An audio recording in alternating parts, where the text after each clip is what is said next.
There's a woodpecker hole here that I just patched.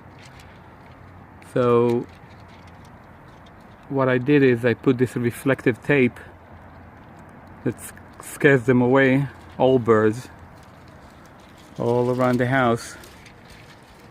This is how you get rid of them, because otherwise there's no way to get rid of them. Just have to scare them away with the reflective tape.